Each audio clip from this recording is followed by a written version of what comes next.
Okay, so Ray, tell us your name and a little bit about yourself. My name is Ray Tucker. I live in Petros down here, and I've lived here all my life.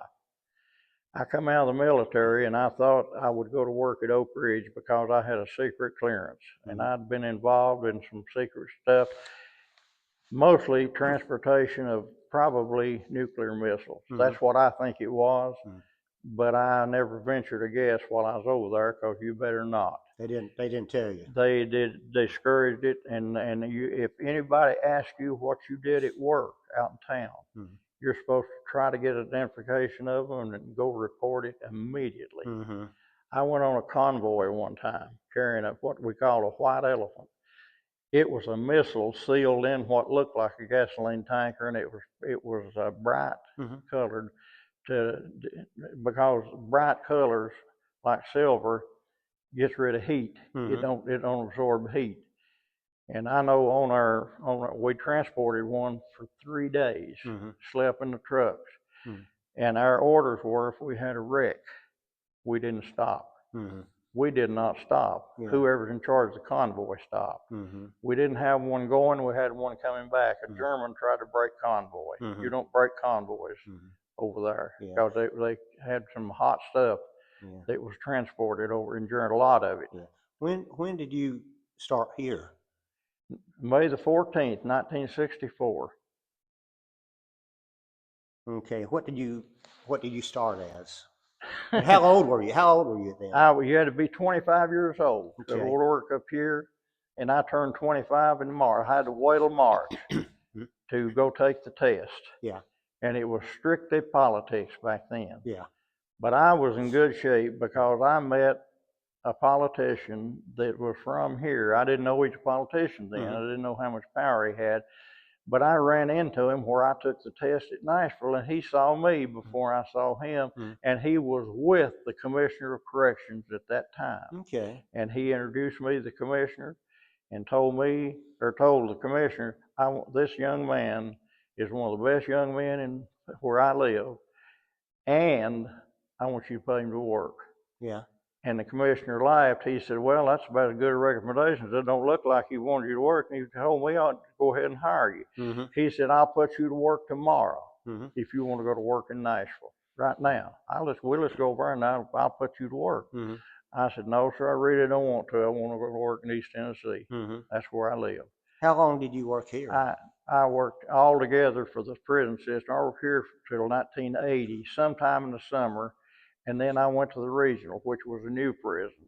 And I got to set everything up. I was recreation director by then. The position was created up here, and I didn't even know it. And a good friend of mine not only knew about it, but applied for it and got it, and I'd played a lot of ball against him, mostly. And he asked the warden to appoint me as his assistant. The warden's name was Lake Russell. And I think he was a college baseball coach at one time, but he was an old guy then. But he knew a whole lot about sports. He called me in to interview me and asked me a bunch of sports questions and asked me if I'd be interested in being the assistant. And I told him I really didn't know, but how about letting me try it for a week or so, and I'll let you know. Can I go back on the guard force if I don't like it? Now, we're in front of James Earl Ray's cell. Did you? This is maybe one of James. Look here, when James Earl Ray walked in that front door, he worked for me. Now, there was a reason he worked for me. The warden at that time, Stony Lane, was my best friend, but he was my best friend before he ever came up here. So he called me in when he knew James Earl Ray was coming up here and told me, I'm going to put him on your crew, but there's a reason. I want you to watch who he's running around with, because he's going to escape risk. He's going to try to escape. He's just going to do that. He was on escape from Missouri, doing a 20 or 25-year sentence when he got in the trouble that he got into. And when he walked in the door, he was on my crew, and I was watching who he run around with, because that's who he's going to run off with or try to, and that's exactly what happened. What was he like? He was a career criminal, and he was dumb as a rock. He was a career criminal. If James Earl Ray was 140 years old, he'd still be a criminal. That's just what he was. I'm really surprised the FBI never interviewed me on who he ran around with and how he got along with blacks. Mm-hmm. James Earl Ray had no problem with blacks. Mm-hmm. He got along with blacks up here about as good as everybody got along with blacks. Blacks and whites were separated up here. They just were no blacks and no whites was in the same cell. Was he violent? James Earl Ray? Yeah. No, James Earl Ray. I'm gonna tell you something. The FBI never interviewed me on how he dealt with blacks. Mm-hmm. The inmates called me the equal opportunity employer. I Mm-hmm. had 20 people on my crew, Mm-hmm. and I made sure that I had some of everybody. Mm-hmm. I had blacks, I had whites, I had a full-blooded Cherokee Indian Mm-hmm. out of North Carolina. Mm-hmm. I had gays. I had people that run gays. Mm-hmm. I made sure that I had some of everybody Mm-hmm. because I got a lot of inmates to deal with here. Mm-hmm. And inmates up here, they were handpicked, the worst of the worst. Mm-hmm. They would kill you over nothing. Yeah. Now I've never been threatened by an inmate, never have. Mm-hmm. But I knew inmates. I've known two that had killed 8 people. Mm-hmm. One of them was just a nut. Mm-hmm. Who's that? They called him Killer Jones. Robert Jones, I believe, was his name. And he escaped from here and was killed in Loudoun County, I think, during on his escape. He got a pistol in here some way. He took 2 guards hostage, and I don't know why he didn't kill them, because he killed 8 people. Yeah. And he was a type convict that if he was walking by 2 people and one of them laughed, said something, the other one laughed, he'd look over at them and he'd say, they're laughing at me. Mm-hmm. They're making fun of me. Mm. And he'd go get him a shank. You know what a shank is? Yeah. He'd go get him a shank or whatever, mostly shank, and try to kill him. Yeah. Some of the audience might not know what a shank is. Some of the people watching the video might not know. Tell us what a shank is. A shank is a prison-made knife. Yeah. And then I've seen them that look professionally made, and some of them were just sharp. They weren't to cut; they were to stick. Stab. Yeah. They were to stab with. Yeah. There's a few in the museum down there. Yes. Yeah. Oh yeah. The day I hired in up here, the guy in charge showed me a box of those, and I wasn't surprised about them as much as he thought I should have been. And in here. Yeah. Who was? You said Killer Jones was bad. Who's Robert Jones? Robert Jones. Who else was? Pardon? Who else do you think was on his par as far as some of the meanest in here? John May. John May? John May. When John May got out up here, they drove him to Knoxville and put him on a plane to Rhode Island. That's where he was from. Yeah. They got him out of the state of Tennessee. Mr. Davis, the deputy warden here, and he was a warden too. He told me that there wasn't a more dangerous man in the state of Tennessee than John May. I got sent back. I wound up at the regional because it was a new place, and I got to order all the equipment, and I worked out there for a long time. But when they changed this place over from maximum security to an intake center, we had all these bad ones up here. But I got along with them. I could deal with them. Some of them had some of the best personalities you ever seen, but when they snapped all the way. Yeah. It was worth killing or not worth anything. Yeah. And they would tell you that. I'm not going to worry about anybody doing something to me. I'll kill him first because I'm not going to worry about it. I'm never getting out of here. Yeah. And that's that. Yeah. And I understand that. What about Hughley? Pardon? Hughley, Stephen Hughley? Yeah. Do you remember him? I didn't. He wasn't here when I was here. Okay. Yeah, I think his theory was you put enough holes in somebody, they can't stop them all up. Yeah. Yeah. Yeah. Yeah. What about the fast food murderer? Who? The fast food murderer? Let me get my notes. He killed all the people at fast food restaurants. I wasn't here when he was here. Yeah. I know who you're talking about. Yeah. You're talking about the guy in the restaurant killed a bunch killed young 7 people. Yeah. Young people, right? Yep. Young people. Yeah. I knew. Look here. I met a lady. a month or so ago that knew some of those people in the restaurant. I sure did. Yeah. And you got to be a nut to kill people like that. You do. There's something wrong with you. Anybody can be dangerous under the right circumstances. I got 2 grandkids. I got a granddaughter. Touch one of them and I'll do something to you. Yeah.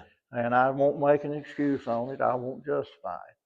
I will just do it. Because I'm going to tell you something. We had people here that had raped babies. Yeah. I mean babies. And they called them baby rapers. Now they didn't make it real good at a place like this here. Yeah. But I have wrote part of 2 books. And one chapter in one of my books is I know 5 people. Now there's been more than that. I know 5 people that they turned loose out of the penitentiary that was not guilty. One came up here right after I hadn't been here long, and we were all waiting on him to come. He's all over the news. He'd been convicted of molesting his son and daughter, and I think one was 11 and one was 12, or one was 12 and one was 13. He swore that he wasn't guilty, but most people do. The coal mines was operating then, and they assigned him to the coal mines. And almost every week, he'd come in with his head bloody and knots on his head and everything, where somebody beat him up in the mine, but he never snitched on anybody. He told them slate fell on him. He was here about a year, and then it hit the fan. It hit the news. His wife and her parents had forced them kids to testify against him. He'd done nothing. He was guilty of nothing. She'd found her another man, and she wanted rid of him, and she got rid of him. I've been asked, one of the questions that I've been asked more than anything, and I've been interviewed by a whole lot of people, is would you have spent a year up here for $1 million?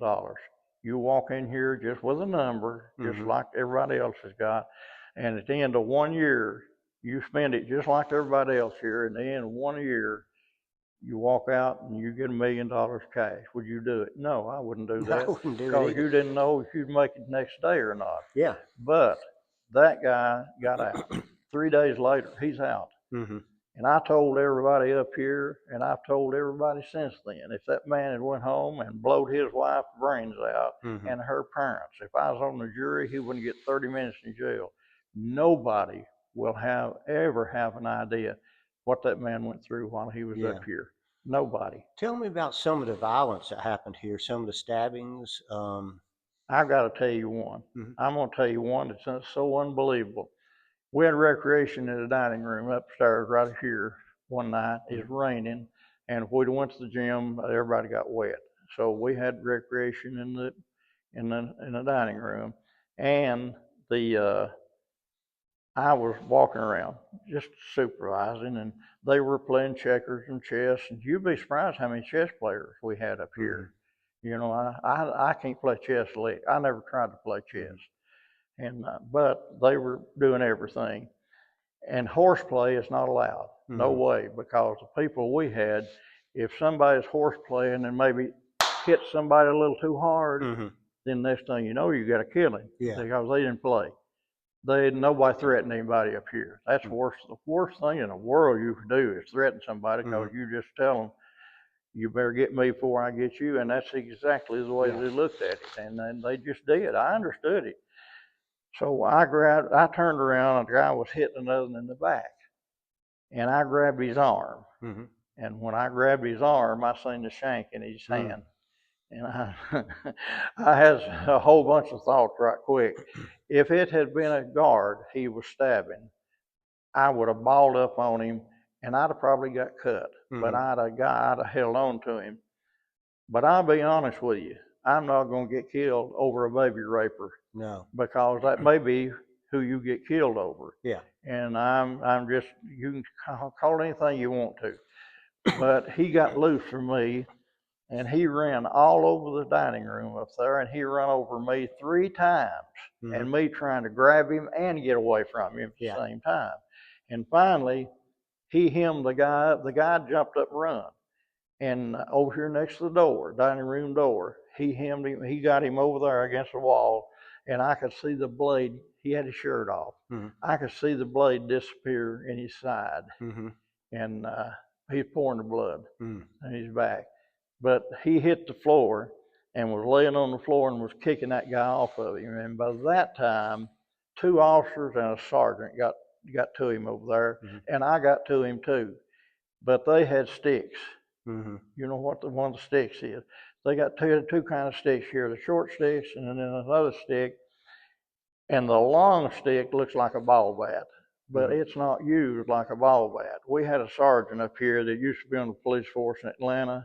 Well, he knew how to use one of those, and you hold it in both hands. I saw him use it during a riot up here, and he flat knew how to use the thing. But anyway, they got to him, and he just turned around and handed them a knife. That's what they do when they got through using the knife. Normally, the knife would have some kind of handle on it, made out of rags a lot of the time, and then it would have another rag on it wrapped around his wrist, where if he couldn't use it, they couldn't take it away from him. It's tied to him. So anyway, he didn't have a handle on this, and they got the shank away from him. And they took this guy to the hospital. They shot him out of there, and boy, he's pouring the blood. He's got 9 holes in him. He's got 8 holes in his back and 1 in his side. And they're heading to the hospital. And it was a hot night. Most of them, we'd have air conditioning up here then. So when they took out here with him, it was just hot. And everybody was sweating. He was in the dining room up there. So they took him to the hospital right quick.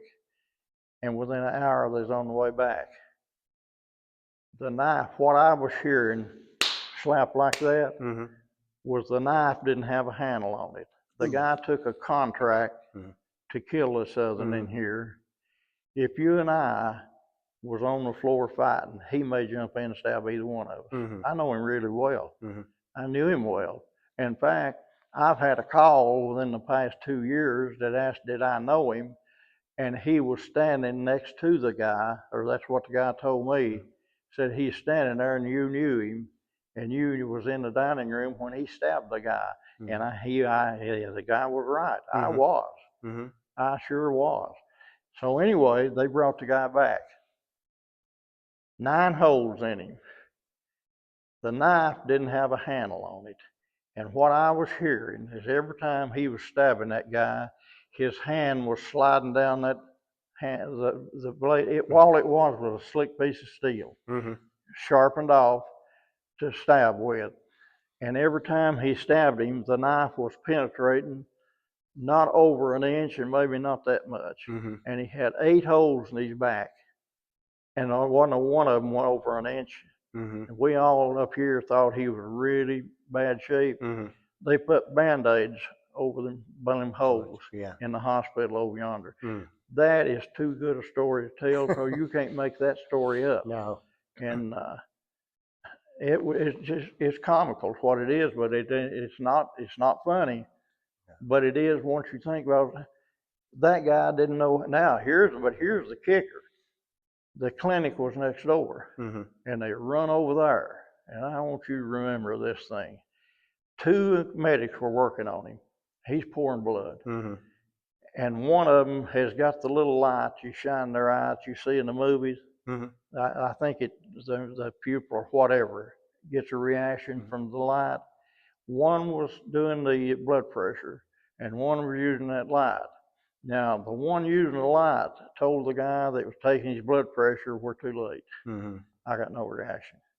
This is gone. He's dead. And that guy said, no, hell no, he's not gone. I've got all kind of blood pressure. And they're arguing whether the man's dead or not. And he had a glass eye. You can't make that story up. You just cannot make that story up. And but how would you have felt if you'd been laying there on that gurney and 2 people are arguing whether you're dead or not? And he wasn't even hurt very bad. We had some crazy things happen I'm not here. dead. I'm alive. Now, what about, you were talking about Mr. Jet. I forget his first name. Mr. Jet was a short guy, tiny. I don't know if you call him a midget or if there's something smaller than a midget. He was so small, so tiny. What I remember about him is I'd been out to eat, out at lunch. And when I was coming back in, he'd been stabbed back here. He had to stand in a chair to use a wall phone. He was so tiny. And he'd been stabbed, and they had to roll him over on his belly because he was strangling on his own blood. He'd been hitting the lungs and probably the heart too. So he was looking up at me. I'll take this to my grave. He was looking up at me the best he could, laying on his belly, and blood was squirting out of his mouth every time he tried to take a breath or say anything. And he was saying, "Mr. Tucker, for God's sakes, do something to help me." Yeah. And there ain't a damn thing I can do but sit there and watch him die. Yeah. And that he died going out of the hospital here. Now the other one that I remember so well, and I remember a lot of these names, and I don't know why. I'm 86 years old. My memory should be going, or I should have a lot of short-term memory. I just remember who killed who a lot of times, or who stabbed who. But this guy was a big guy, and I was coming out to eat that night or that evening, and Stony Lane come running through the trap gate out there, and he's hollering, "Let's go to the dining room, Ray." They're sticking in the dining room. So we go up there, and they're working. Two medics are working on this guy, and he's a big guy. And he'd been attacked with a meat cleaver and a big long knife they're cutting up chicken with. They were having chicken for supper that night. And I go up there, and he's laying over here next to the door. And two medics are working on him, and they've got some of his clothes cut off of him. And this is the other one that I remember because I had to get down on him. I didn't have to, but I helped the medics. I do that. I do that. I wouldn't give them mouth to mouth. I never had to give them mouth to mouth, but I'm going to tell you what. Do you know why I wouldn't give mouth to mouth? He might have disease or something. That's exactly right. Yeah. And we had a certain amount of gays up here, and some of them done oral sex. Yeah. And I told a lady that's teaching first aid at the school down where we had to go every year, Tullahoma. She said we didn't have any choice. I said, "Lady, I've been here 30 years. I got a whole lot of choices, and I can go to house tomorrow. But I'm not giving mouth to mouth on anybody." Now, there's some here I would. I knew them that well, and I knew who they were and what they were. And I'm going to be honest and tell you exactly what I told her. She was an alcoholic. I couldn't stand her. You could smell her against the wind all day, and overbearing too. She just was. She just was. She hated the world. If you've met people that just hate the world, they didn't like anything. And she didn't like anything, but she was an alcoholic, and she had a hangover all the time. She just did. I don't know how she held her job. I honestly don't. But that wasn't my category. I know she knew what she was doing. And she told all of us, you have no choice. You have to give anybody mouth to mouth. Is there anybody here says they won't? Two of us, quick, held her hand up. And I knew the other guy. He's from Attorney Center, and he did the same job down there that I did up here. Then some other people held her hand up too, and she said they didn't want to deal with her. I'll deal with you. I don't. But if I'm 107, nobody will ever bully me. I just don't bully. Bullies bullied until somebody stops them. That's just what they do. Bullies bully. And up here, a bully didn't last long. No. But anyway, I told her I'm not going to. And she said, "Will you explain to the class?" I said, "I will, but I don't know if you want me to just be blunt and tell them, but I'm one of the most blunt people you ever seen. I will tell you." And she said, "No, I want you to do that. I just want you to spit it out." And I'll tell you exactly what I told her. I don't know whose goober they had in their mouth last night, and I'm not going to cap my lips over theirs. And she said, "I'm going to take you to the head guy here." I said, "Let's go." I'll tell him the same thing. Yeah. Because most of the people in here that has not told you they won't, they just don't want to argue with you. Yeah. I don't care. I don't care. I'll go to house tomorrow if I have to, Mhm. but there's some I will. And some of the toughest ones up here is the one I would. Yeah. Because I knew what they were. Yeah. Now, I don't have a gay bone in my body, and I don't treat gays get treated terrible in penitentiary. They just do. They get treated terrible anywhere. But penitentiary is awful. It's really bad. They have a rough way to go. But I'm just not going to do that, and that's just it. What happened to the guy that you were laying on top of with the meat cleaver? We rolled him over. We rolled him over. He was still trying to get a breath every once in a while. He's fighting for a breath, and he was hit in the back with a knife, and it went through him. We rolled him over on his belly, and his back fell apart. It fell apart, and it was white. He bled out. He was still trying to get a breath occasionally. He died. And I told the warden, I've seen him stabbed 25 times here, and not hurt very bad. It's just where you get hit. Yeah. But I've seen him stabbed one time and dead. Yeah. It's just dead. And we had a guy at the regional. We couldn't find what was wrong with him. He's laying there dead, and we couldn't find anything. And finally, an inmate told us what happened. He attacked the guy and ran at the guy, and the fellow had a meat thermometer in his hand. I don't remember where they were, but he had a meat thermometer in his hand. Do you know what a meat thermometer looks like? Yeah. And the guy just stuck it out in front of him, and the guy ran into it. There was not a mark on him. There was a little red dot right over his heart. He'd bled to death inside, but he got him straight in the heart. And we couldn't even, there was a dot, just a little red. When they got it, we didn't know it. But the fellow showed us, said he's in his chest. Said he just stuck the meat thermometer out in front of him, and the fellow ran into it. What other violent things did you see? Pardon? What other violent? I saw a guy hit twice with a ball bat on the ball field. Really? And I remember the sound it made. And he got 2 free licks and didn't put him out. It didn't put him down on the first lick. It put him down on the second lick. And it was out on the ball field. Do you know where the ball field is? Yeah. It was on the ball field. And they could check ball gloves out during the day, and balls and bats and whatever, and then they bring them back in when they got through using them. So anyway, this guy checked the ball bat out, and he knew what he was going to do. So anyway, he hit him both times, and then the guy hit the ground and was laying on the ground, kicking him off of him. And me and 2 guards was trying to get the bat away from him, but he cocked it on us and fire on us. He didn't hit us. He swung it. I don't know if he meant to hit us. He just wanted us away from him where he killed. He meant to kill this other guy. If you're hitting a guy with a ball bat, you mean to kill him. There's no doubt of that. And the man on tower 4 hollered, "Get the hell out of the way, and I'll kill him."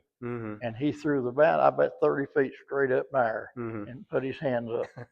And they just went over and put cuffs on him and walked him off. Wow. But I remember the sound, the thunking sound. And was it on his head, or where did he hit him? He hit him right beside the head. I don't know how it kept knocking him out. What about, earlier you mentioned the gay stuff and all that. How prevalent was that? It's everywhere. Yeah. It's just everywhere. In here and it's there's a certain amount of it goes on. You try every way in the world you can to stop it. You can't stop it. Gay people are going to be gay. They're gay. That's who they are. Well, let me say, homosexual things here that went on in the prison. Were there a lot of rapes and? I'm sure there were some of it. Yeah. I'm sure they are. Yeah. Yes.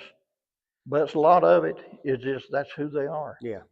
And look here, people will kill you over a gay lover. They just do. Now, were you here when there was a guy named Red Fuller? Red Fuller, yeah. Red Fuller worked for me at one time. Really? Yeah. Look here, about all the bad ones worked for me at one time. Red Fuller would take anything you could shoot or take or swallow or do whatever, and he got religion in the penitentiary. Yeah. Red Fuller was from Maryville. He killed a woman over there. He's 18 years. I don't know why I remember all these names and who they are, and sometimes a lot about them. But Red knocked on the door, and a woman comes to the door, and he killed her. And he got religion in the penitentiary and wound up getting out. Have you heard of Robert Gibson? No. You should have heard of Robert Gibson. Robert Gibson's out now, and he's preaching. And Robert Gibson is one I never thought he'd get out. And Robert Gibson will look you in the face and tell you he never thought he'd get out. But he got religion, and he's the example I would use that can change. A lot of them, they're just not good at changing. No. Some do. Yeah. Some do. But Robert Gibson, I think him and his cell partner tried to flush a guy down and come over. They cut him up. And he got religion in here, and it took. I think it's real. Yeah. I don't think a lot of it's real. We had a preacher here. He carried a Bible everywhere he went, and they called him preacher. And he showed up one evening here for recreation period and didn't have his Bible, which was just like a light on. We're just using that Bible under his arm. And everybody, I was going to go ask him too, but somebody standing close to me went and said, "Preacher, what in the world's wrong? Where's that Bible?" He said, "I don't need the damn thing anymore. I'm at the parole board today and made it, and I don't need the damn thing anymore." That is my impression for a lot of prison religion. Yeah. I just don't have a lot of confidence in it because they're just using it. Yeah. Now, Red, I listened to him on tape. Do you know him? Is he out? Do you know where he's at now? I don't know where he's at. There was, I know he was preaching, and he was at a church, and they recorded him talking, preaching, and he talked about becoming a Christian, and it was very powerful, very emotional. Robert Gibson is too. Really? I went to a yard sale last week, stopped by a yard sale, and the man at the yard sale said, "Do you know Robert Gibson?" I said, "It just happens I do know Robert Gibson." He said he's one of the most impressive preachers I've ever listened to. He said, "I go to church all the time." And I went to hear him preach, and I didn't expect much because he's an ex-convict, and I just expected to see what my idea of a convict. He said what I saw was my idea of a preacher. Yeah. He said he's really good, and I think he's sincere. He said I think he's sincere. I kind of think he is too. Yeah. I know I'm part author of 2 books, and the other author was a warden here 2 different times, 40 years altogether. Been warden at almost every place in Tennessee. Who was that? David Mills.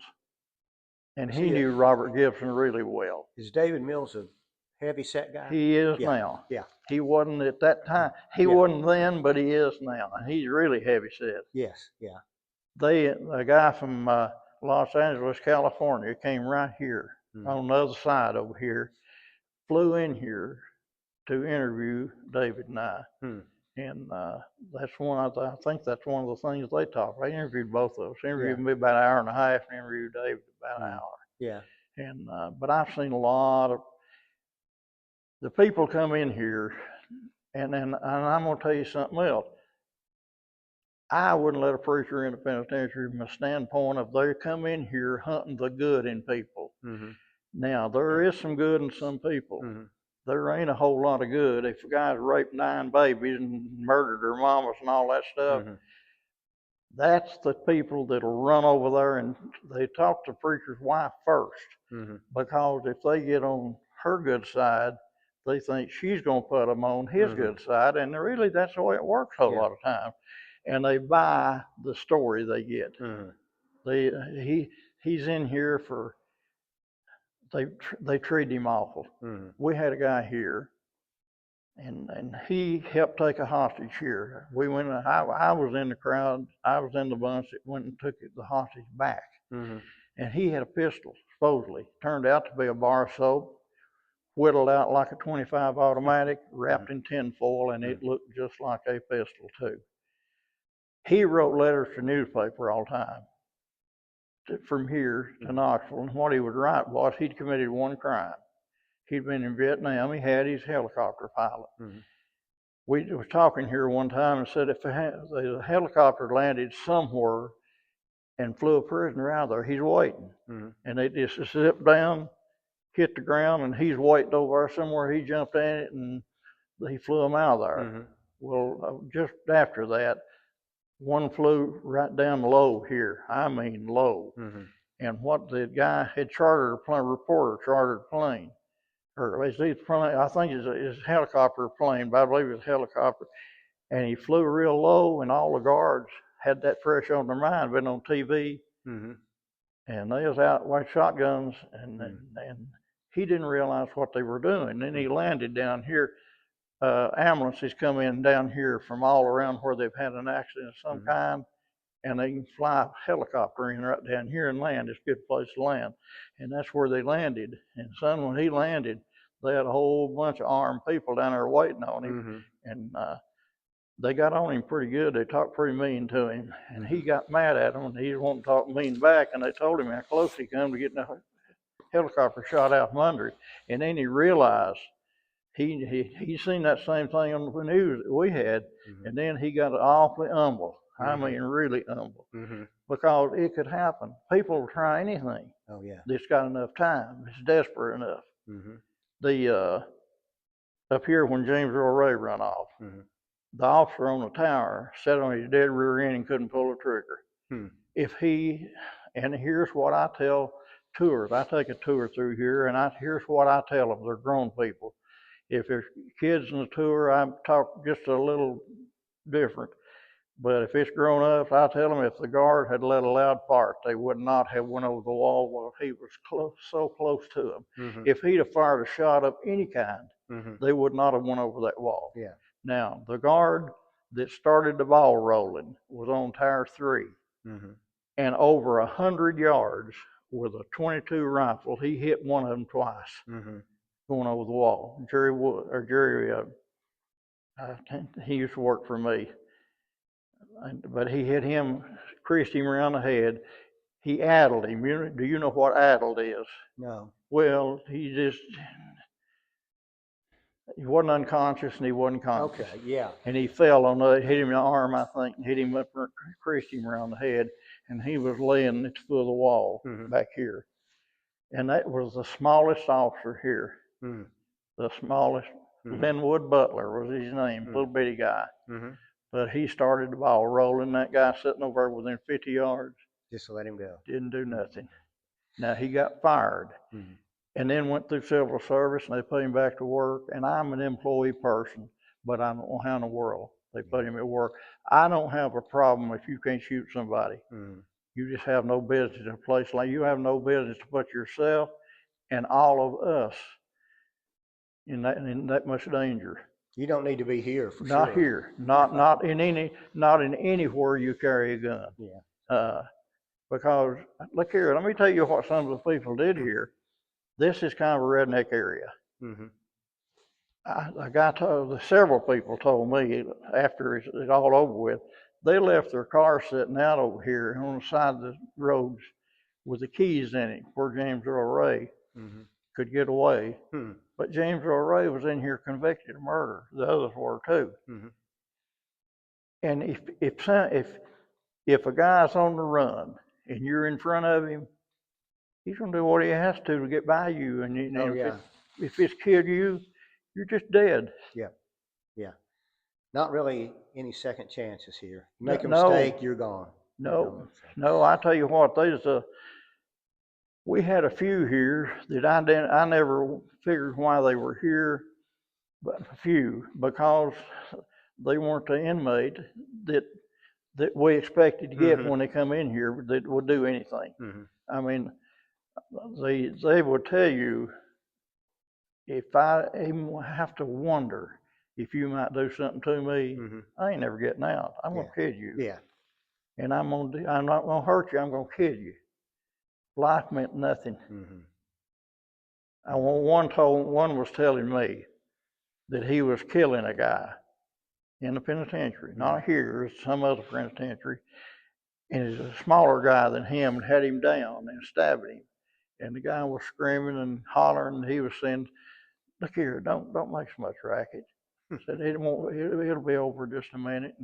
But the guy got away from him and did get away from him. And he said, "I was telling him just be quiet. Take it like a man."